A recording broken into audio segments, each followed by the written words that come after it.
Yeah. Greetings, my fellow freedom of Southern thinkers. This is LO3's newest podcast. My name is Craig, transmitting from the beautiful swampy mangroves of South Florida. And today's date, Friday, April 28th, 2017. Yeah, so I'm at CJ's Java Lounge, located at 400 Southwest 1st Avenue, along the beautiful new rivers of Fort Lauderdale. Southwest section around the Andrews Avenue Bridge. Yeah, so I'm just taking care of some business. And, of course, you got the whole song and dance and what's been occurring. Potential wars and all that. Lord willing, that won't happen. And I was just like scoping around. I was like watching this video clip of the group Antifa in Beverly Hills that they're demanding George Soros. They want their money. And I was just saying, if that's the case, that's not true activism, my friends. That's just hired employees. Correct? That's one thing I always tell folks when you go out there. Be inspired, not hired. Plant the seeds, be the rabbis or teachers when you pursue these areas. It's just a shame when you got folks as a particular group, for an example, you have to hire them. That's a real shame. Not just an example. It happens on all walks of life, whether it's the left-right paradigm, it doesn't matter.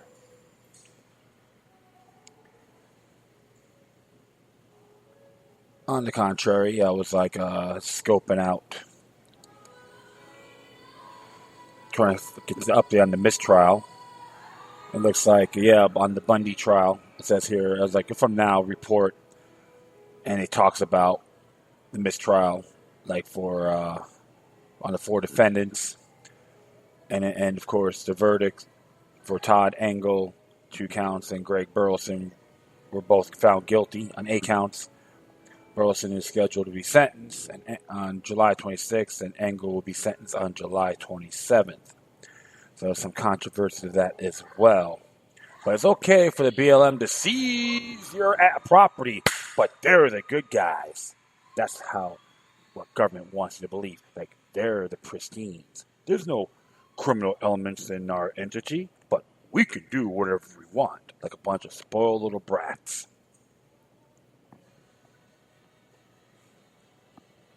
Sometimes that does occur, but hopefully they'll be on appeal. It's very disturbing. You have to look at the entire case, but too many people assume it's the law. It's the law. No. If you know that law has been poorly implemented, you can do jury nullification. Like I said before, I know I've ranted this multiple times, and forgive me, that you are the most powerful person as a juror. But on the other hand, on the MISTRIAL, hung jury, that's good. So, and of course, Clive Bundy for payment for federal grazing fees. His trial will be on June 26th. So you got to keep the pressure on in this scenario. Yes, that's very, very morose. I'll just add that to it. I'm going to add that to my footnotes because I know it's only been out like 4 days ago. I've been looking at other things. That's what happens when you have to try to do multitasking. So, yeah, but folks out there, keep on spreading the word about this, because if they sent a message to these individuals, you can be next, and we can't let that happen. It's not being anti-government, but condemn tyranny. So I was just like scoping around, and got the latest here. Actually, someone put it on rawstory.com. They put it on Facebook. Of course, Raw Story's climaxing over this, which isn't new. I went to My Statesman and, of course, the link to BuzzFeed. Observe responsibly, of course. And it says here, ex-wife of Infowars host Alex Jones wins joint custody by Jonathan Tillove. After 9 hours of deliberation, a Travis County jury in the Alex Jones-Kelly Jones child custody trial gave Kelly Jones a great victory, rewarding her joint custody with the right to have their 3 children make their primary residence with her instead of her husband for the first time since the couple's 2015 divorce. Alex Jones will share joint custody, which means that he will have visitation rights, but Kelly Jones and her lawyers want to begin the new arrangement with the period of time in which the children will live exclusively with her while they adjust to the new situation, followed by increased visitation with their father. She also wants the family involved in a program for undoing parental alienation, the phenomenon in which one parent turns the children against another parent. What she and her lawyers argue was what happened to her when her children began living with Alex Jones. She said during the trial she is thinking of writing a book about it.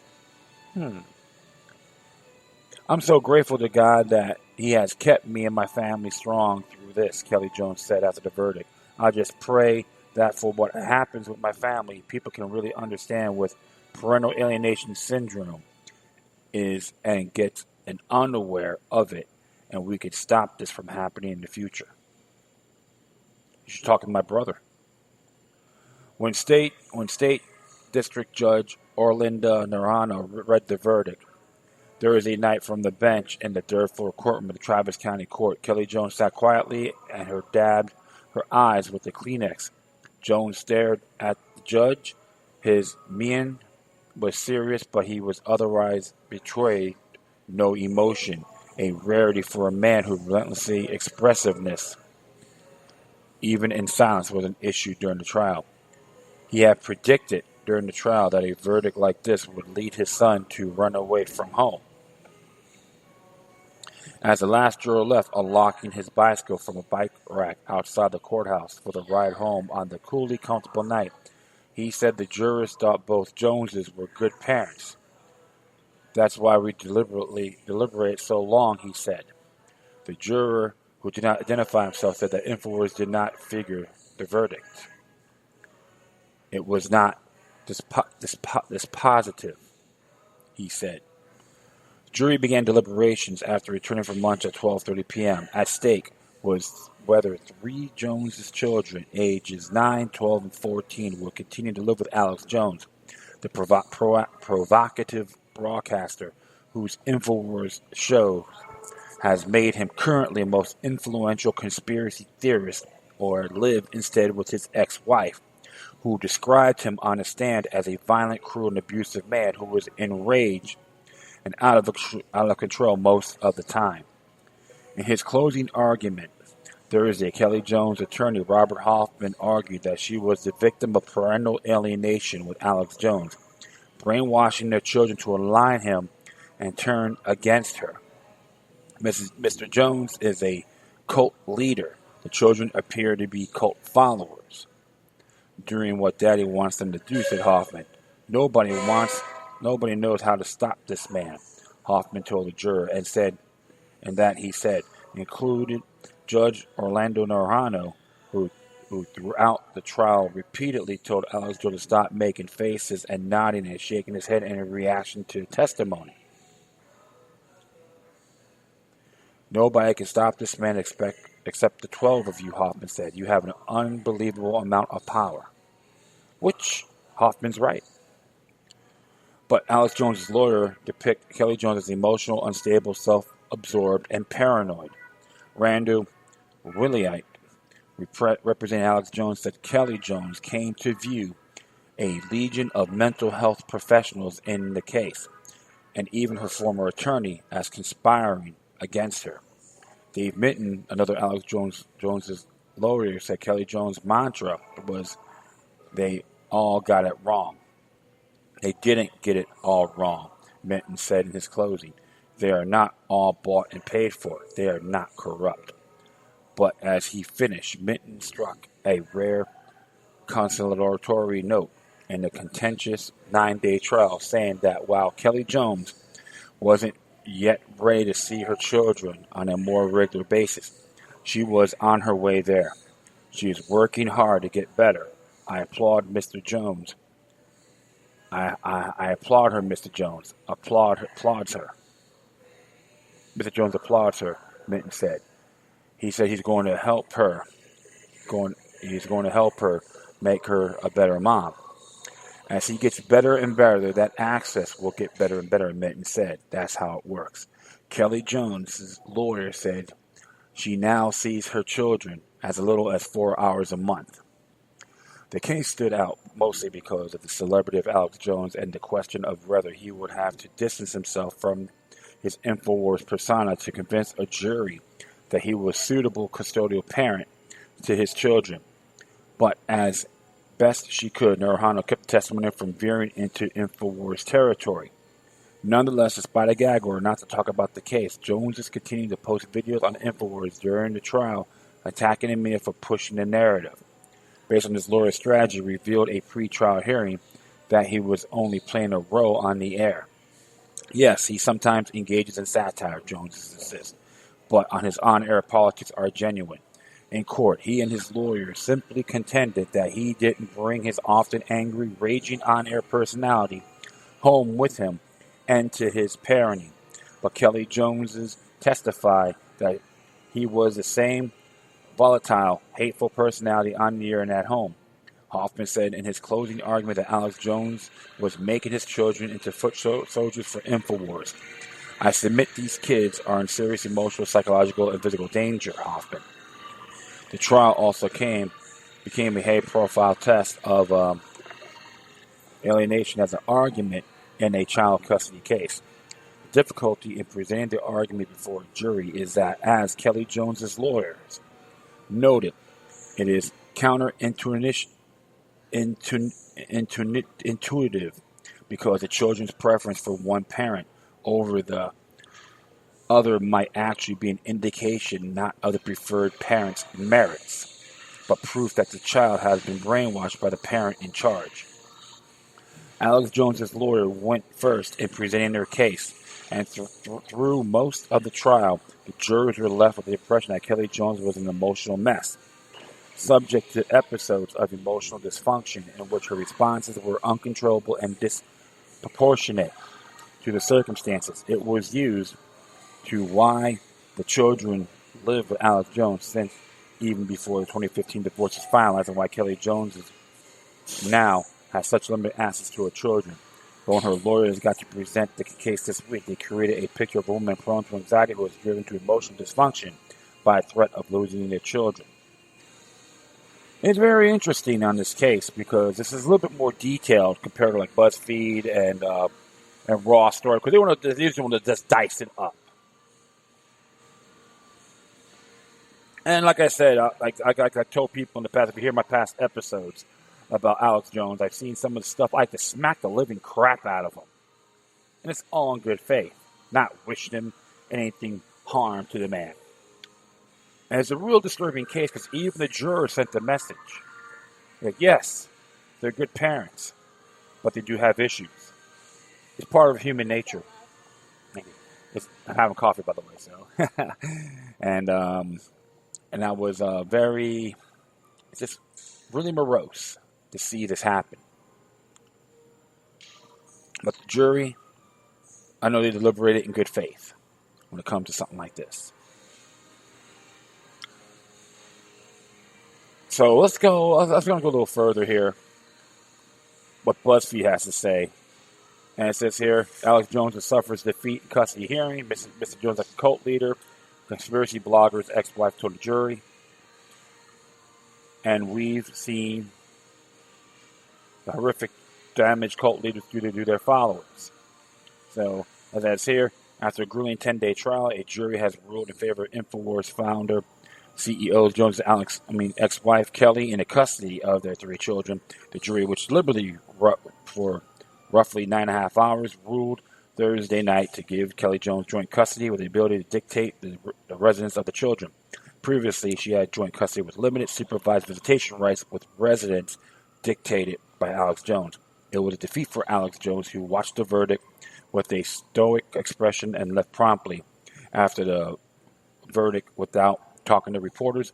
Upon hearing the verdict, Kelly Jones dabbed her eyes with the issue and hugged her lawyer, Robert Hoffman. Moments later, Kelly Jones spoke briefly to the press. Thank God for the verdict. I'm so blessed to have such a wonderful support team system, such a wonderful family and friends who stood beside me through all of this. And I just pray that from what happens to my family, that people can really understand what parental alienation syndrome is and get an awareness about it, because we could stop this from happening in the future, she said. So, and of course, the verdict came on the same day as the lawyers delivered the closing arguments on Alex Jones' side. His lawyer portrayed his ex-wife as emotional, unstable, and quick to wrongly accuse the Texas family court system of deep corruption against her. Conversely, Alex Jones' lawyer made the case that Alex Jones was a master manipulator who alienated the children against her. Mr. Jones is like a cult leader, attorney Hoffman told the jury, and we've seen the horrific damage cult leaders do to their followers. Hoffman argued that the trial focused unjustly on the faults of Kelly Jones, allowing Alex to fly under the radar. It is Mr. Jones's celebrity, our vast wealth, that allows him to escape detection. Nobody can stop this man, he said to the jury, allowing the words to hang for air for the dramatic effect, except for you. The custody case, a somewhat ordinary family law matter, quickly captured national media attention after news broke that Jones's attorneys plan to defend his custody on the grounds that his 2+ decades of conspiracy theorizing has been performance art. On the lookers, the trial then offered the allure of answering the burning question: where does Alex Jones, the character, end and Alex Jones' man begin? But the thorny prospect of untangling Jones' professional life from his personal life was largely rejected by the court.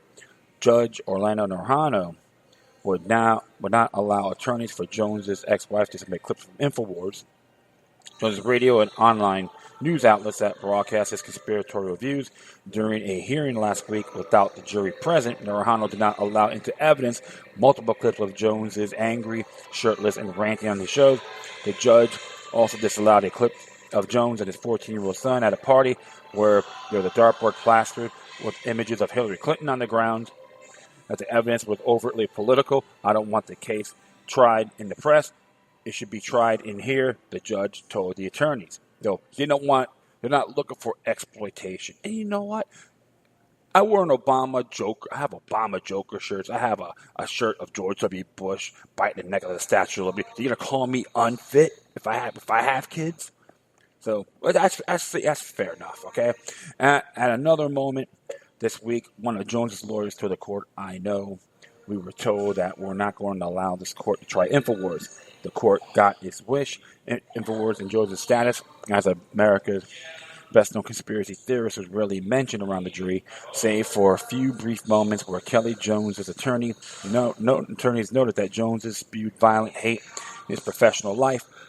Only one very short clip of Jones allegedly intoxicated on air was played for the jury.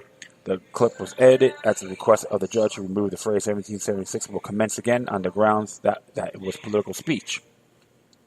Questions of Alex Jones' character were discussed. On the witness stand, Kelly Jones accused him of being a violent, cruel, and abusive man who engages in hate speech at home and in public. She accused him of racist and homophobic comments, as well as freak comments demeaning to women. He arranged and out of control all the time, she said, calling Infowars, which Mrs. Jones was involved with many years ago, a portal of hate. Joneses and his lawyer, meanwhile, painted a picture of a kind of a gentleman family man who never brings his work home with him.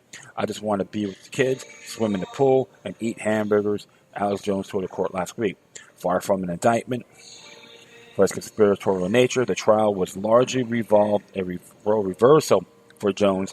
For the better part of 2 weeks, his high-priced attorneys argued that Jones has provided a stable and secure life for his family, with simultaneously leveling every mainstream critic that has been hurled at Alex Jones' show and personality for the last 2 decades at Kelly Jones' railing against her supposed conspiratorial accusations.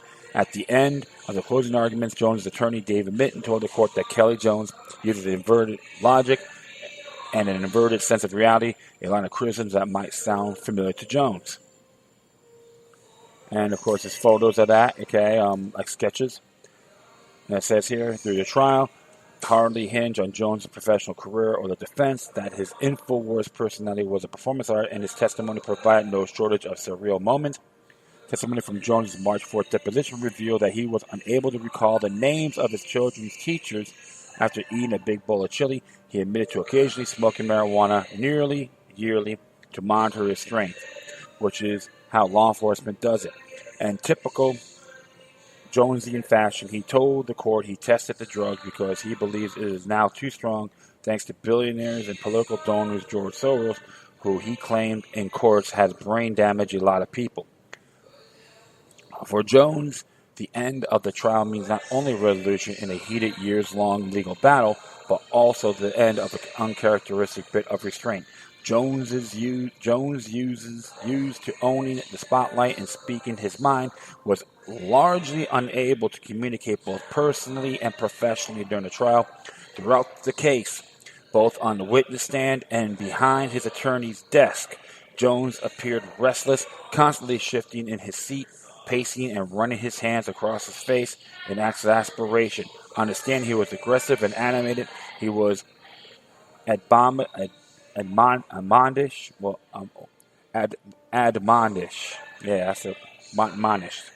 by the judge roughly a dozen times for finger pointing, aggressively nodding his head, and refusing to answer the witness's question with simple yes or no response. But through the verdict has been read, it's unlikely Jones will remain silent. On numerous occasions throughout the 2 weeks, Jones appears to flaunt the court's gag order not to speak about the trial.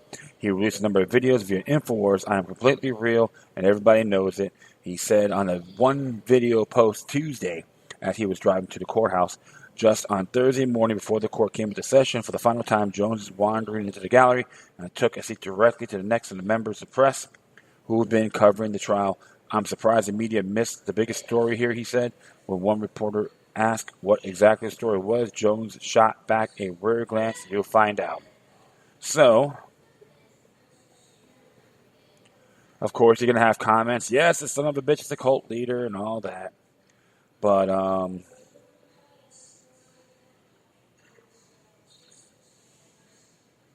it's just, you're going to have all these drama, people to manifest, and all that.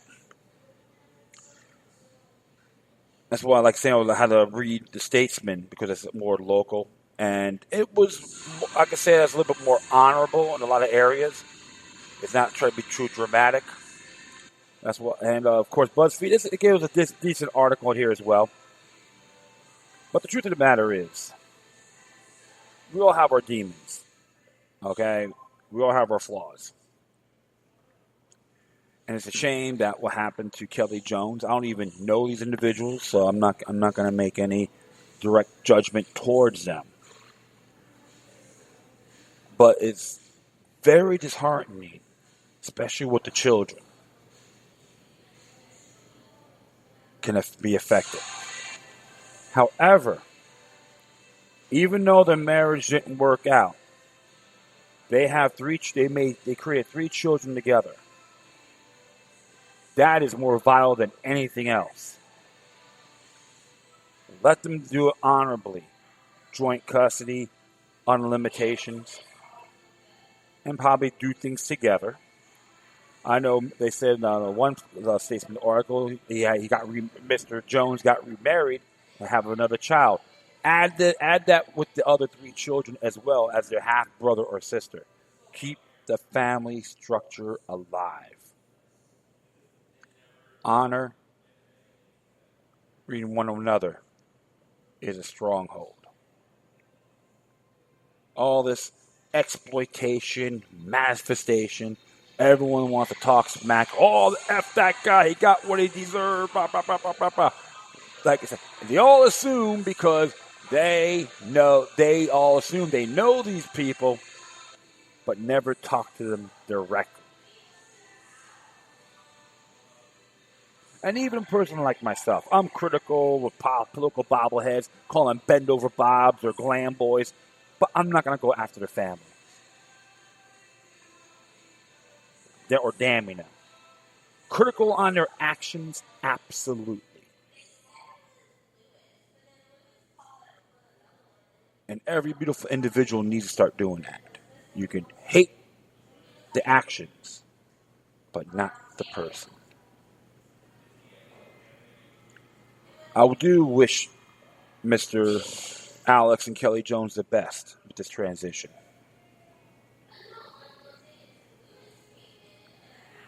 And of course, Alex Jones may have burned bridges in the past with some good folks, which I understand because I've seen some of the videos, which he made some errors. He has to look at himself as well. What the jurors said in the Statesman article, they're both good people. They're both good parents. They do love their kids. Keep it together. That's the principle. Wish them the best. And like people ask me about Infowars, my statement is always observe responsibly. I don't look at it as my cult Lord and Savior. Just a person that has information, they have good guests, and they have some decent articles. But one thing about him, he got people thinking.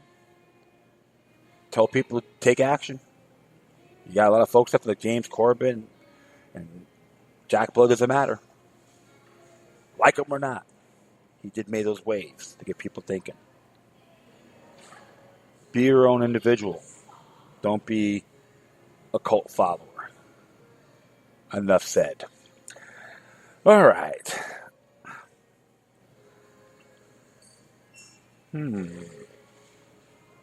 Chill a little bit. Okay, cool. Oops, a little bit too loud there. Okay. Well, the next thing I'm going to be focusing on will be from John Whitehead. It came out yesterday from newsbuds.com. It's entitled, "The Iron Jaws of the Police State. Trump's America is a Constitutional Free Zone." There's a quote here.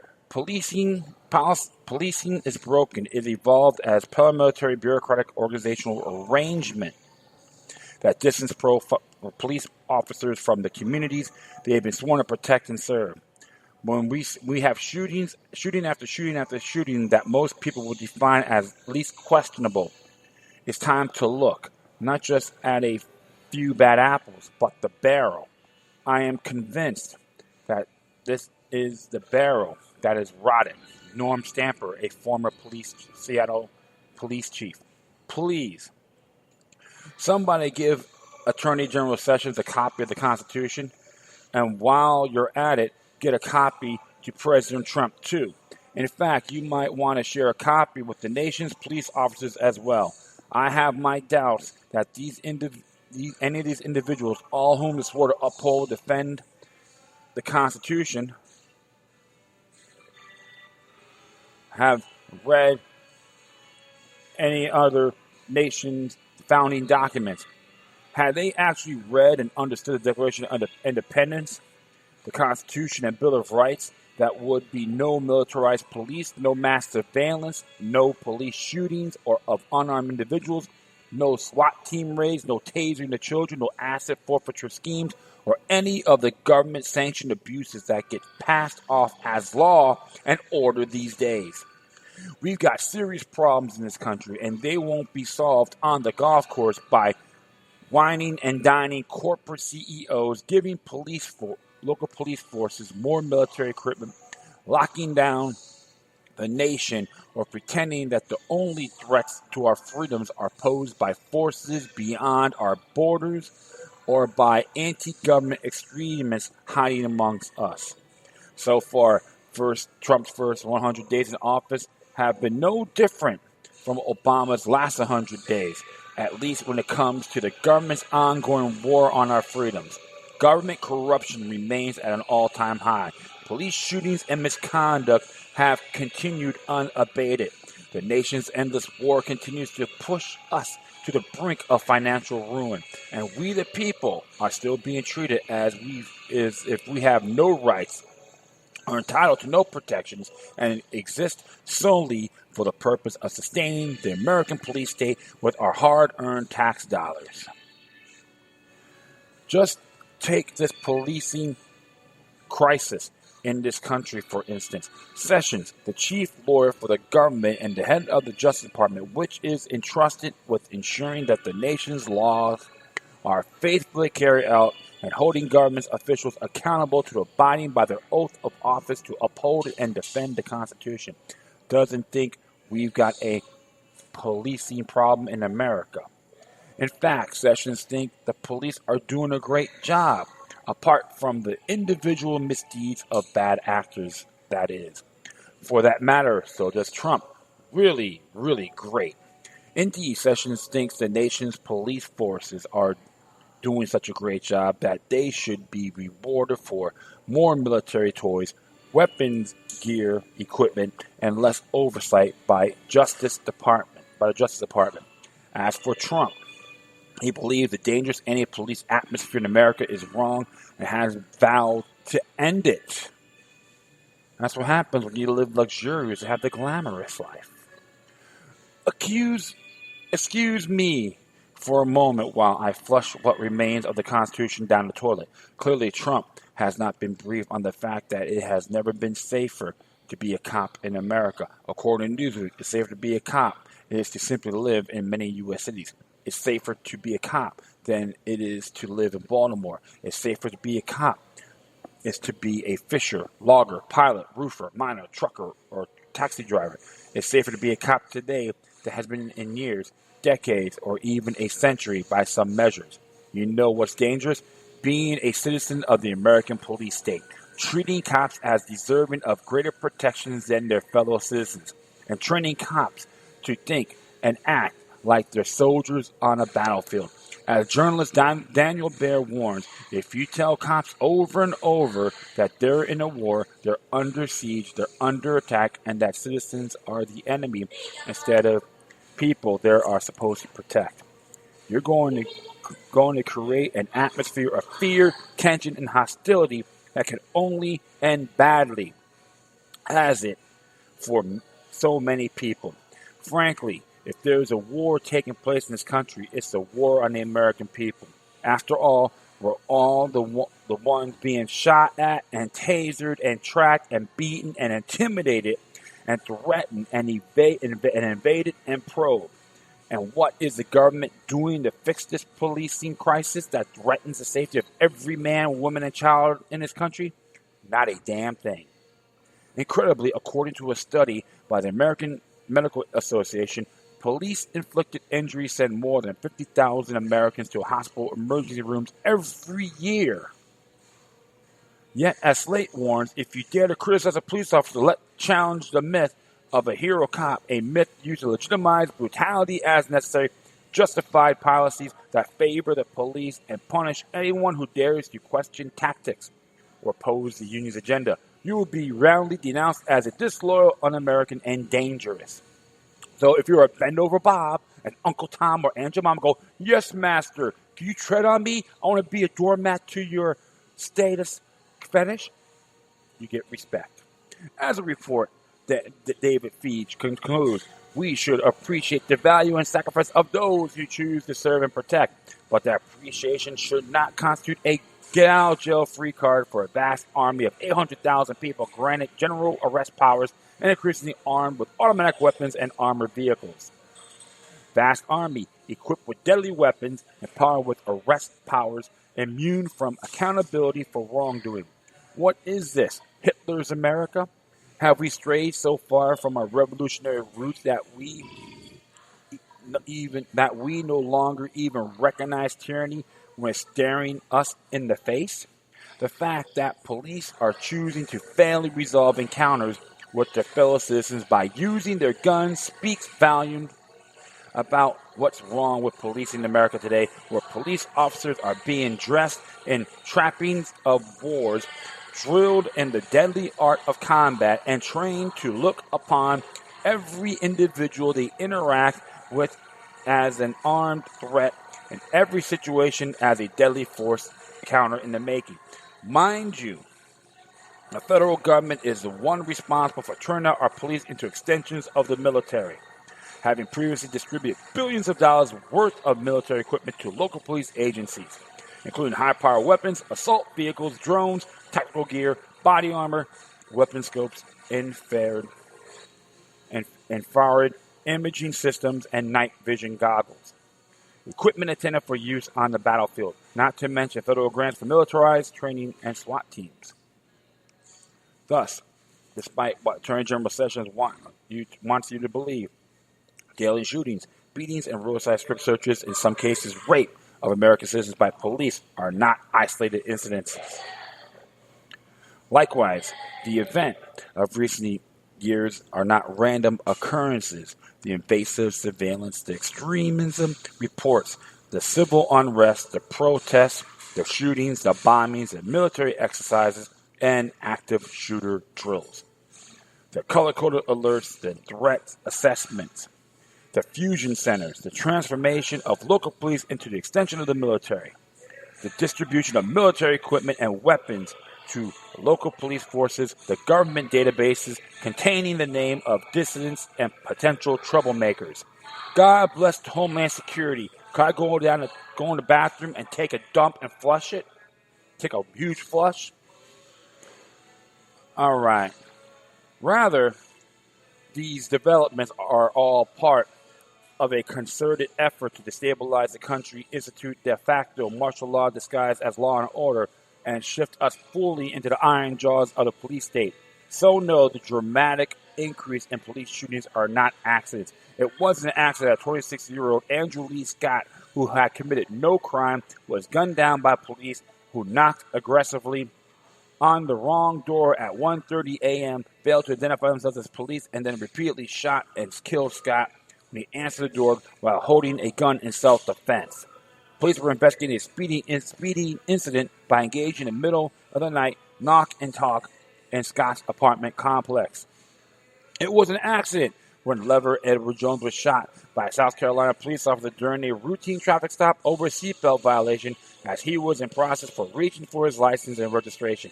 The trooper justified his shooting of an unarmed man by insisting that Jones's reach for his license aggressively.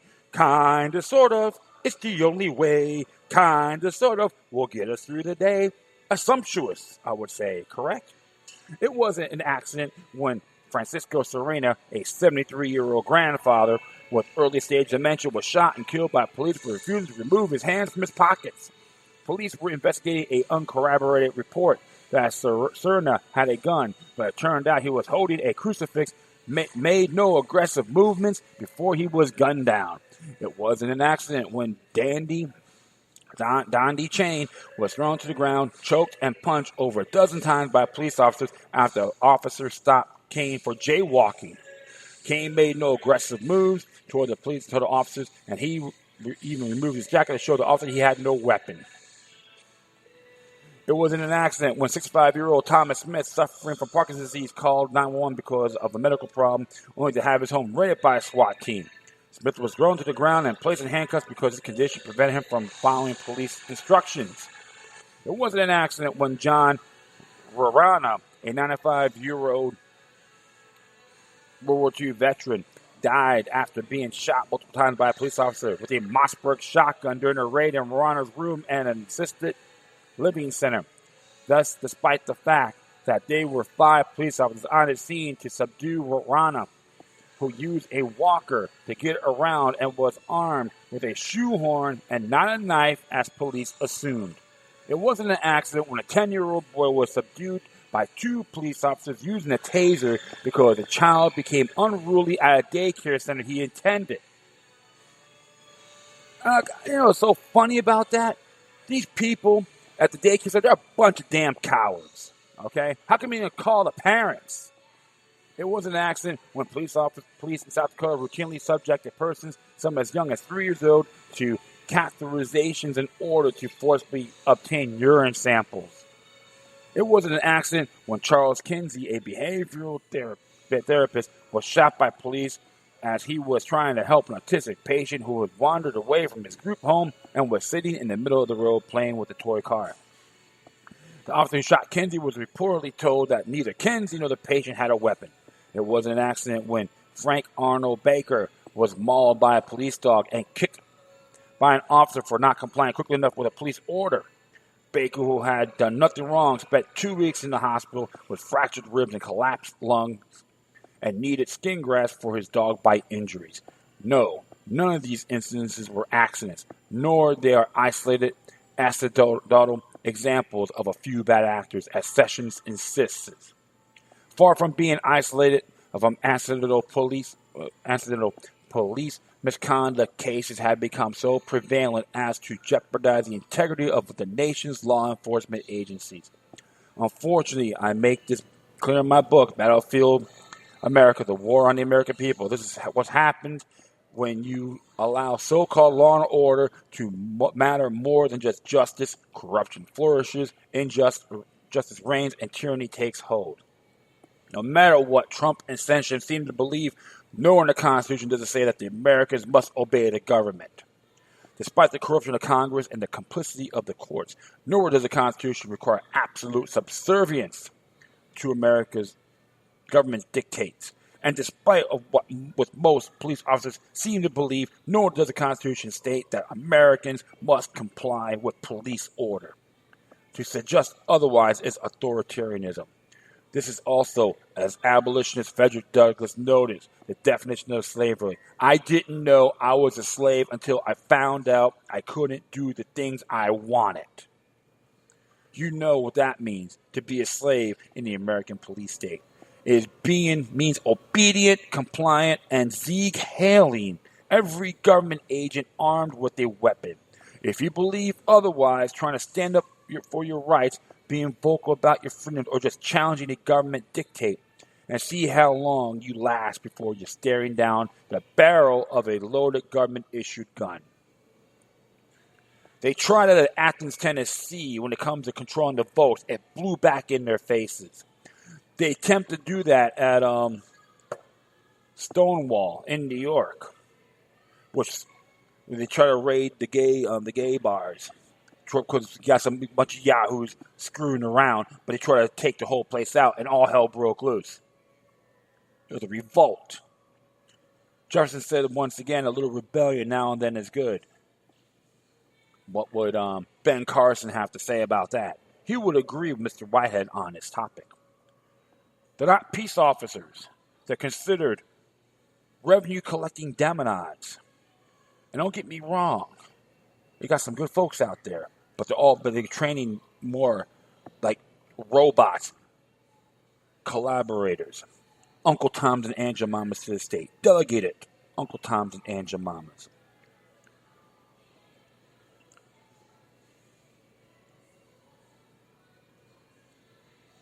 And even federalization is extremely dangerous. It's not like Al Sharpton's biggest dream, federalizing the police. You know that piece of garbage? That's his wet dream.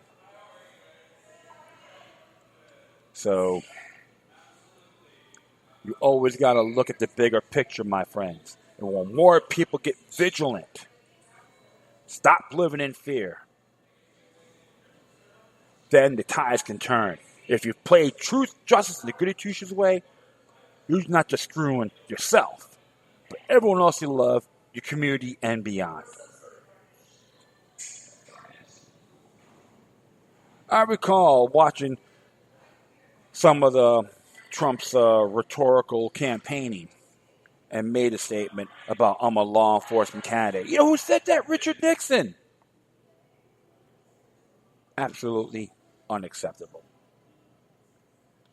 I'll be back. Cool. All right. So, this next article came out today. Actually, originally from Antimedia and Daily Sheep was forwarding it. It says here, America's opioid death crisis may be a lot worse than we thought. America's ongoing opioid crisis is no secret. It's by Carrie Welder, by the way. Americans' ongoing opioid crisis is no secret, with thousands dying from prescription painkillers overdoses each year. Nearly as many traffic deaths. Even the U.S. government has been forced to take action.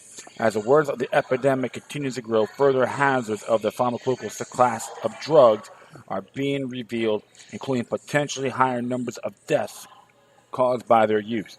According to a recent report from CBS, opioids are often a factor in deaths caused by infection like pneumonia. CDC Field Officer Victoria Hall explained that the opioid medications codeine, hydrocodone, including Vicoprofen, Oxycontin, or Percocet, morphine, and others can cause respiratory complications. Opioids at therapeutic or higher than therapeutic levels can impact our immune system, actually make our immune system less effective and fighting off illness, she said, adding that because opioids are sedatives, they can cause breathing become slower and more shallow, which makes person likely to cough. Hall said this makes it easier for something like pneumonia to really set in. Complicating matters, Hall found in a recent analysis that when individuals die of an infection worsened by opiate abuse, the cause of death listed on their birth certificate only cites the infection, not the drugs. She presented her findings at the CDC meeting this week. Hall and her colleagues reviewed Minnesota's unexplained death database and found 59 cases where opioids were involved. 22 of those cases were not reported to the state's opioid surveillance state because the involvement of drugs, which has been listed on the death certificate. CBS noted, we found if you have a really profound infectious disease like really bad pneumonia and may be the only thing written on a death certificate, she said, and thus is not going to get picked up in opioid surveillance. Still, pneumonia was listed as a cause of death in 54% of the unexplained unexplained drug-related cases the researchers found.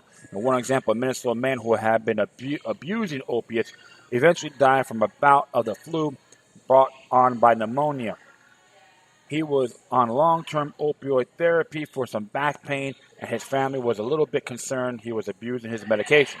Hall said, also noting that through the main cause of the death, the flu, he had a very high toxic level of opioids in his system. On a death certificate, it only listed the pneumonia, and it listed no mentions of opioids, so this death wasn't counted in the state opioid death surveillance system. She said, pneumonia was listed as a cause of death in 54% of the unexplained drug-related cases researchers found. Hall said this could have profound implications for keeping track of opioids death, particularly in states hit hard by the opioid crisis. Her concerns about complications from opioids were confirmed by Dr. Robert Glatter, an emergency room doctor at New York's Lenox Hill Hospital.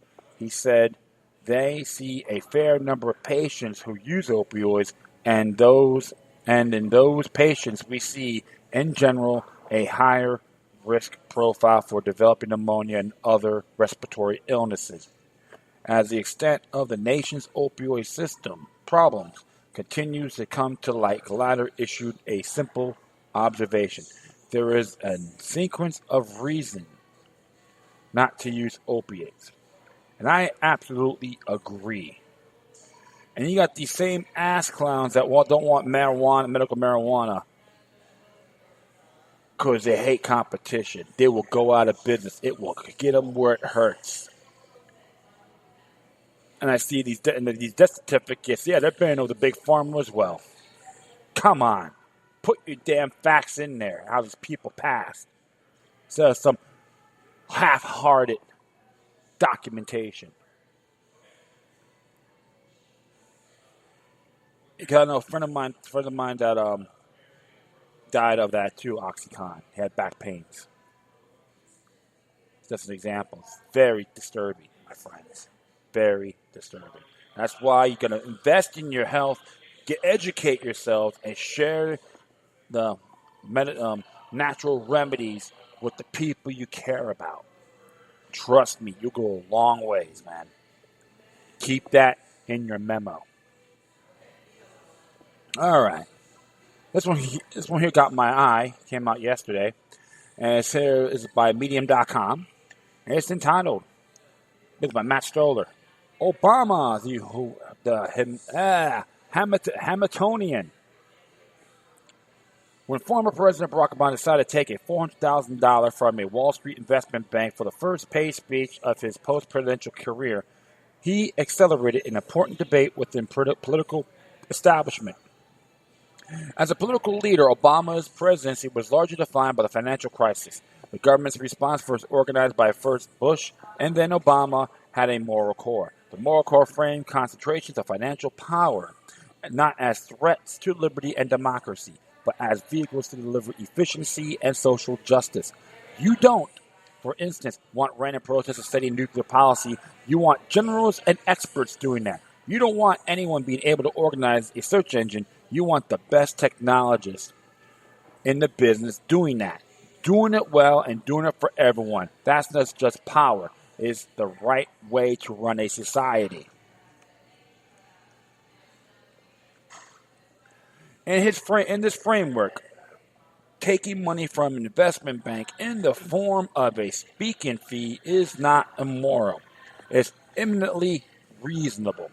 The investment bankers are smart. They allocate resources. That's why they have power. That's who elites should be associating with. Obama's, like Bush, is a Hamiltonian. He believed that those at the top of large concentrated financial institutions are experts with top-tier credentials and therefore rightful rulers. As Mr. Obama put it, Jamie Dimon, the chief of the executive of J.P. Morgan Chase, and Lloyd Blankfein, the chief executive of Goldman Sachs, were just smart businessmen. Behind this is a deep moral debate that goes back hundreds of years to the days of Hamilton and Nicholas Biddle.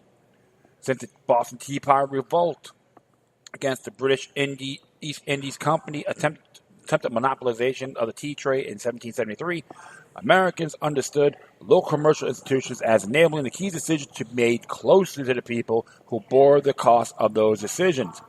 Advocates of centralization like Hamilton believed that this was unstable and weak model for how to craft a nation state that a quasi-aristocratic class should rule. Oh yeah, he's absolutely right on that. The debate was alive and well in its own form during the financial crisis. Larry Summers, for instance, lauded the Canadian banking system, which had just few giant, heavily regulated banks. This kind of system, he argued, was more stable and more easily regulated than the American one, in which many small banks and credit unions compete over credit allocation. Policy path of the Obama administration, like the Bush and Clinton administrations before, and in some ways like Hamilton's Treasury Department, was largely construed around about aiding the big and hurting the small. Local banks lost out during the crisis, as did community-oriented banks. Black-owned banks, for example, were 10 times less likely to receive bailout money than non-black-owned banks. This hit at the individual level as well. People in foreclosure were treated as with one set of rules, while large Wall Street firms with significant debt were treated with another. What most critics of the Obama administration missed was that these policies were an assertion of the Hamiltonian moral vision. In Obama, in 2005, a young senator helped launch the Hamilton Project at the Brookings Institute. His Treasury Secretary, Tim Geithner, believed that strong public action to constrain big banks, prosecute bankers, or restrict bonuses represent Old Testament justice, a pander to the ignorance of the rabble. Obama even called Franklin Delano Roosevelt irresponsible for refusing to pledge to Herbert Hoover's during the 1932 transition that he would adhere to Hoover's policy framework. This Hamiltonian process was concentrating powers was most obvious in the banking sector, but it's also part of an overall trend towards the monopolization of our commercial society and increasing control over our lives. Excuse me here. Our liberties are in our democracy by private financiers, some within the Obama administration noticed problems towards the end of the administration. His administration challenged the Comcast-Time Warner merger and issued an executive order on monopoly. Antitrust chief Renetta Hess made a speech explicitly rejecting the modern post-concentration treatment of antitrust, but this was far little too late. Open markets in which entrepreneurs thrive, in which workers have bargaining power, in which businesses is conducted honestly and effectively for the benefit of society, was fundamentally weakened during the 8 years of the Obama administration, just as they had been during the Bush administration before it. The result is a bipartisan, corrosive cynicism towards democracy. Americans have been saying no to this for 10 years. In 2006 and 2008, Americans threw the governing Republican Party out of power. In 2010 and 2014, they did the same to the Democrats, installing Obama in power. Then, in 2016, Donald J. Trump beat both 16 Republican candidates and then Hillary Clinton. It's hard to see these electoral tremors as anything other than a rejection of the moral framework of both party establishments. Virtually his whole presidency, President Obama operated according to a Hamiltonian worldview in which social justice and concentrated capital went hand in hand, while technocracy was seen as superior to democracy. It is the same moral vision that animated Obama in accepting nearly $500,000 in speaking fee money. Obama was the damn president. He's a smart guy, and yeah, this is who he should be spending time with, and naturally his transfer of wealth is just a reward for him to live the lifestyle to which the virtuous class is entitled. The endorsement of this worldview by Obama and the disappointment it provoked in his supporters is useful. It strips away the polish and PR sheen of the last 8 years. Democrats are now uncomfortable, not with Trump, but with themselves. And they need to be, or they won't learn to love democracy. Taking this money makes it clear what Obama believes and what Democrats bought into when they invested so heavily into his administration and its policies. It draws a consistent line from the unsatisfying policy frameworks of Obama's administration to what actually animated it. Not 13-dimensional chess, not GOP obstruction, but a philosophy that Democrats find distasteful on its own merits. Obama's good society was one in which a few actors in the class organize our culture, using their power over our lives and liberties because their virtue has enabled them to have the capital of credentials to do so. It's why his policy agenda on the challenges of today's political economy was education, early childhood education, and a higher minimum wage rather than any means to liberate us from the concentrated finances that organize our markets and our communities. They are doing this for our own good, for one day, maybe not you or me, but perhaps our children might be able to scratch and claw into this rare-fed class, if, of course, they have the virtue and intelligence to do so. Many people believe in this system. Many don't, but we can now actually have the argument in an honest way. Of course. Very well done, Mr. Stoller. I can't argue with him on this. If you read Hamilton's Curse by Thomas de Lorenzo, you can figure out what Alexander Hamilton's about, and his legacy still is prevailing. Hey, I didn't like the man when he first spoke, not because of what he looks like, but his merits, actions as a senator. I did call him a bend-over Bob to the New World Order, and I have no shame of saying it. Corruption comes in all shapes and sizes, in multiple avenues. It's so people believe one party is better than the other. And they want to go after one particular person. The same Dinkleberries that are out there protesting against Donald Trump were Obama supporters. Where's your merits? I don't know. You don't have them. Always be leery. Be vigilant, my friends. Never